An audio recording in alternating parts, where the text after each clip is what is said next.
ठियोग की पूर्व विधायक व माकपा के वरिष्ठ नेता राकेश सिंघा ने कहा कि सेब किलो के हिसाब से खरीदने के साथ वजन के हिसाब से सेब ढुलाई की दर भी सरकार तय करे। अभी तक भाड़ा प्रति पेटी और दूरी के हिसाब से वसूला जाता है। छोटे बागवानों से वाहन मालिक प्रति दूरी के हिसाब से किराया वसूलते हैं। सरकार ने सेब सीजन आरंभ होने से पहले बागवानों के हित में तीनों कानून लागू नहीं किए तो बागवान फिर सड़क पर उतरने को मजबूर होंगे। इस सरकार और पिछली सरकार में देखने का नजरिया और समझने का नजरिया सेब के मसले को लेकर अलग अलग है और इस सरकार को इस बात का तो क्रेडिट देना है कि वो बागवान की समस्या को समझने की कोशिश कर रही है, लेकिन मुझे बड़े दुख से कहना है कि अभी भी सरकार बुनियादी प्रश्नों को समझ नहीं पा रही।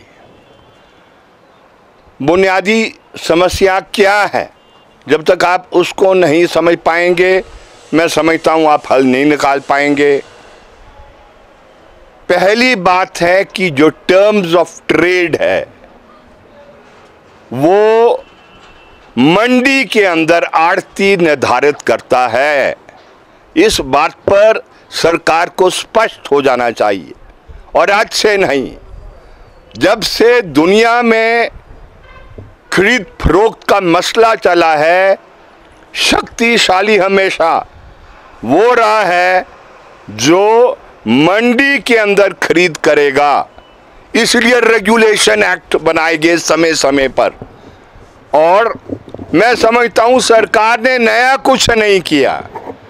जो हमारे प्रदेश में 2005 का कानून है जिसको पॉपुलरली एपीएमसी एक्ट कहते हैं, लेकिन उसका नाम है Himachal Pradesh agriculture horticulture produce marketing developmental और रेगुलेशन एक्ट, वो साफ कहता है जो भी मंडी में किसान का उत्पाद बिकेगा वो वजन के आधार पर होगा। वजन का सिर्फ नई बात एक कही है कि 24 किलो, उसमें भी ऑर्डिनेंस 2014 में सरकार ने, यही सरकार थी जो कांग्रेस की उस समय वीरभद्र सिंह जिसमें मुख्यमंत्री थे और मैडम विद्या स्टोक्स उसमें हॉर्टिकल्चर मंत्री थी, तो नया कुछ नहीं किया है।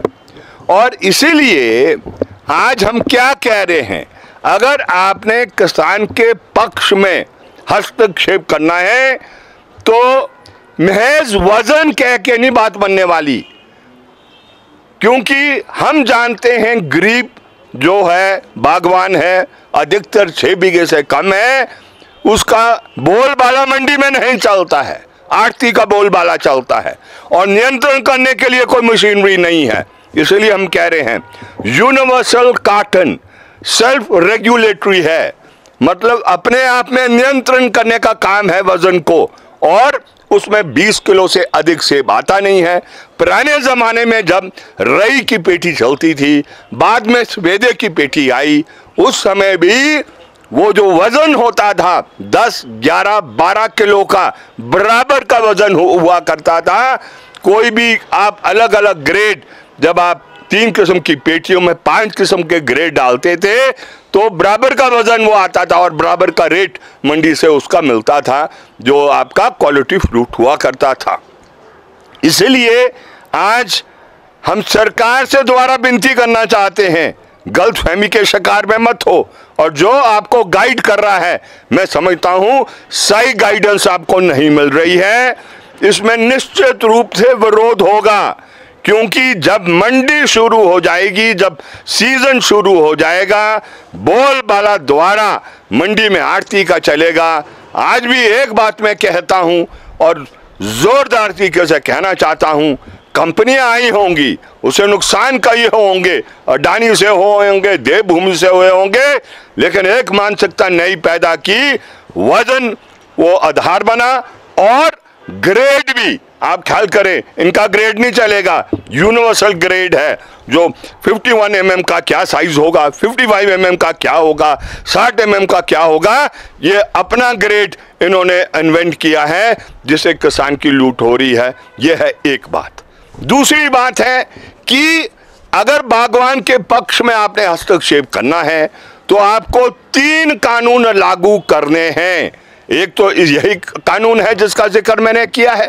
दूसरा कानून है जो देश के अंदर वेट्स एंड मेजरमेंट को रिप्लेस कर कानून आया था, वो कानून है आपका लीगल मेट्रोलॉजी एक्ट, जो क्लियर कहता है कि जो भी किसान का उत्पाद है उसको आपको जब वो उसका रेट निर्धारित होगा तो वो तय होगा वजन और डिस्टेंस के आधार पर।